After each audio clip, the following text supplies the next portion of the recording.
कैसे हुआ यह बंटवारा? तो जब कांग्रेसी नेता कहते थे कि नहीं होने देंगे, तो जिन्ना ने चेतावनी दी कि 16 अगस्त 1946 ये डेडलाइन है, इस दिन तक मान लीजिए पाकिस्तान का आग्रह, वरना डायरेक्ट एक्शन होगा। ये वो जिन्ना थे जो 20-25 साल कांग्रेस में रहे। अभी शत्रुघ्न सिन्हा का बयान आया था ना, वो वाकई कांग्रेस में थे, और फिर लगभग 10 साल मुस्लिम लीग के थे। ये एंटी कॉलोनियल मूवमेंट का काल था, प्रदर्शन होते थे, आग्रह सत्याग्रह होता था। ये ऐसा विरला अनोखा नेता है जो 10 मिनट के लिए कभी जेल नहीं गया, जिसके खिलाफ कभी वारंट इशू नहीं हुआ, जो मास मोबिलाइजेशन में बिलीव नहीं करता था, ये कॉन्स्टिट्यूशनल मींस में बिलीव करता था कि साहब हम तो कानून बनाकर लड़ेंगे, अधिकार लेंगे। अंग्रेज को बड़ा सूट करता था। तो ऐसा नेता जब कहता है डायरेक्ट एक्शन होगा, लोगों को समझ में नहीं आया क्या बोल रहा है। भाई डायरेक्ट एक्शन होगा तो क्या होगा? हड़ताल होगी, रास्ता रोको होगा, कोई प्रोसेशन जुलूस होगा, कोई मास मीटिंग होगी, पब्लिक मीटिंग, यही होगा और क्या होगा। 16 अगस्त आया, कलकत्ते में मुस्लिम लीग की सरकार थी, हुसैन सईद सोहरावर्दी उसके चीफ मिनिस्टर थे। शुक्रवार का दिन था, मुस्लिम लीग के कार्यकर्ता कारकुन मस्जिदों से दोपहर की नमाज पढ़ के बाहर निकले। उनके हाथों में बर्छियां थीं, तलवारें थीं, कसाइयों वाले बड़े बड़े छुरे थे, कुछ के हाथ में बंदूकें थीं, और शुरू हुआ कलकत्ते में एक भयावह नरसंहार, सामूहिक नरसंहार। मैं डिटेल्स यहां नहीं दूंगा, आप गूगल कर लीजिए द ग्रेट कैलकाटा मैसेकर। 3 दिन तक 16, 17, 18 अगस्त तक 1946 में 72 घंटे ये नरसंहार चला। हजारों लाशें कलकत्ता की सड़कों पर बिछ गई। जो मर रहा था उसको पता नहीं था कि किस बात की सजा मिल रही है। जो मार रहा था वो जानता नहीं था कि किसको मार रहा है। उसको सिर्फ इतना तय करना था कि ये मुसलमान नहीं है।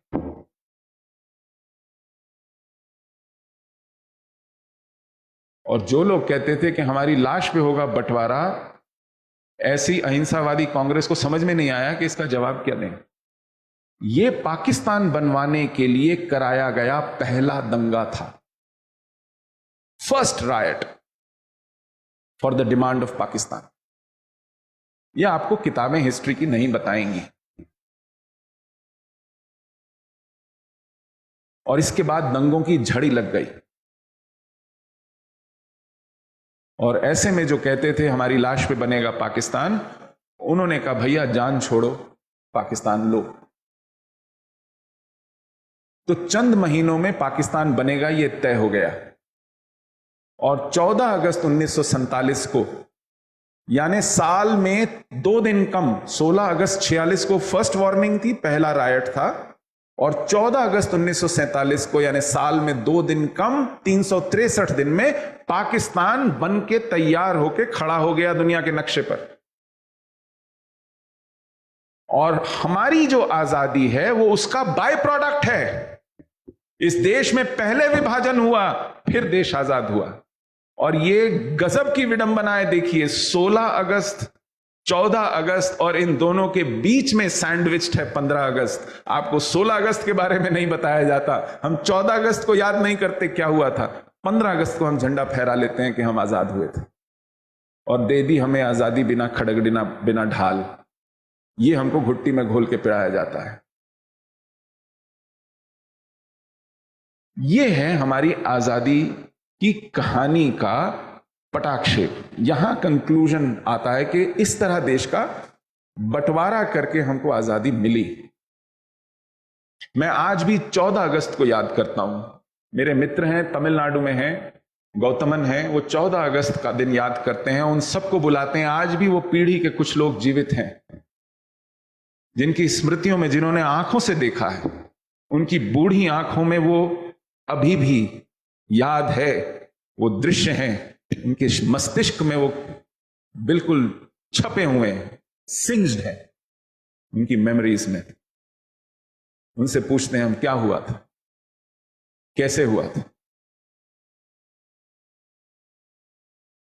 अब जब ये हो गया तो ये अंग्रेज ने किया एक कानून बनाकर, जिन्ना हर चीज कानून बना के करते थे, अंग्रेज को भी सूट करता था, तो अंग्रेज ने ये इंडिया इंडिपेंडेंस एक्ट एक कानून बना के लंदन में अपनी पार्लियामेंट में पास किया और कहा कि ऐसे बंटवारा होगा और ऐसे भारत और पाकिस्तान फिर आजाद मुल्क बनेंगे। तो बंटवारा कैसे होगा? दो तरह के एडमिनिस्ट्रेशन थे भारत में। एक डायरेक्ट ब्रिटिश एडमिनिस्ट्रेशन था जिसको ब्रिटिश इंडिया कहते थे, जहां ब्रिटिश पुलिस थी, ब्रिटिश डिस्ट्रिक्ट मैजिस्ट्रेट थे, ब्रिटिश प्रोविंसेस थे, सेंट्रल प्रोविंस था, मद्रास प्रेसिडेंसी थी, बॉम्बे प्रेसिडेंसी थी, कलकत्ता प्रेसिडेंसी थी, यूनाइटेड प्रोविंस था, पंजाब था, इस तरह ब्रिटिश इंडिया था। और करीब 550 से ज्यादा, मतलब 562 के करीब रियासतें थीं। 642 रियासतें, सॉरी 642 रियासतें। यह ब्रिटिश इंडिया नहीं था, इसको प्रिंसली इंडिया कहते थे। तो जब अंग्रेज ने कानून बनाना था तो उन्होंने पूछा कि चलिए ब्रिटिश इंडिया ऐसे होगा, एक सर सिरिल रैटक्लिफ कमीशन बनेगा, वो लाइन खींच देगा। ये सर सिरिल रैटक्लिफ एक ऑडिटर थे, कभी भारत नहीं आए, इनको नक्शा दे दिया गया, इन्होंने वहीं लंदन में बैठे बैठे लाइनें खींच दी थी। लेकिन प्रिंसली इंडिया का क्या करें? तो कांग्रेस ने कहा जाकर के वहां जनमत संग्रह कराइए, लोगों से पूछिए। जिन्ना ने कहा कि क्यों भैया, आपने ब्रिटिश इंडिया का विभाजन क्या लोगों से पूछ के किया है? आपने कहीं जाके जनमत संग्रह कराया क्या? पंजाब में पाकिस्तान जाओगे या भारत जाओगे, कौन पाकिस्तान जाएगा कौन भारत जाएगा? नहीं किया। कैसे किया? क्राउन इज द सॉवरेन, महारानी जो है वो सार्वभौम शक्तिवान है, उन्होंने निर्देश दिया तो ये हो गया। तो फिर आप प्रिंसली इंडिया में अपनी डेमोक्रेसी क्यों थोप रहे हैं? वहां पर सॉवरेन कौन है? वहां पर सॉवरेन है वहां के राजा, नवाब, निजाम, वो करेंगे। अच्छा साहब, कांग्रेस ने तो कहा था कि जान छोड़ो पाकिस्तान लो, उन्होंने कहा ठीक है, वो बहस के मूड में नहीं थे। अब ये एक वकील की दलील नहीं थी कि सॉवरेन्स को, राजाओं को, महाराजाओं को, प्रिंसेस को, नवाबों को, निजामों को यह अधिकार दिया जाए। जिन्हा संतुष्ट नहीं था कि एक दाहिनी भुजा मिल जाए, एक बाहिनी भुजा मिल जाए और देश के दोनों तरफ एक मुल्क उसको मिल जाए, पाकिस्तान, उसको चिंता थी कि ये इतना बड़ा देश बीच में बचा रहेगा और इसको याद रहेगा कि ये पाकिस्तान कैसे बने हैं, तो फिर हमारी खैर नहीं है भविष्य में। तो वो चाहता था कि इस देश के पेट में कम से कम आधा दर्जन पाकिस्तान हो। और अगर प्रजा से पूछेंगे, लोगों से पूछेंगे, तो हिंदू मेजॉरिटी तो बोलेगी हमको भारत चाहिए। हैदराबाद में अगर आप जनमत संग्रह कराते हैं तो हिंदू मेजॉरिटी तो भारत मांगेगी, लेकिन अगर आप हैदराबाद के निजाम से पूछेंगे, जो मुस्लिम लीग को फंड करता है, ब्रिटिश कॉन्ट्यूट, वो तो पाकिस्तान मांगेगा। नवाब जूनागढ़ पाकिस्तान मांगेगा, नवाब भोपाल पाकिस्तान मांगेगा, नवाब आरकोट पाकिस्तान मांगेगा।